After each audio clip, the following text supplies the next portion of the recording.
Hello friends, అందరూ ఎలా ఉన్నారు? బాగున్నారు కదా? నేనైతే చాలా బాగున్నానన్నమాట. ముందుగా అందరికీ హ్యాపీ హనుమాన్ జయంతి.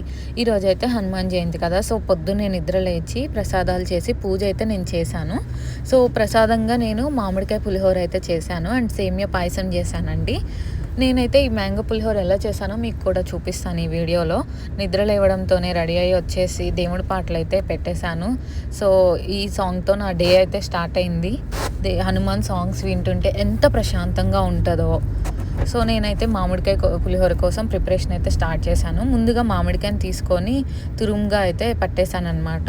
నేను 4 కప్పుల రైస్కి 2 మామిడికాయలు అయితే నాకు పట్టాయి.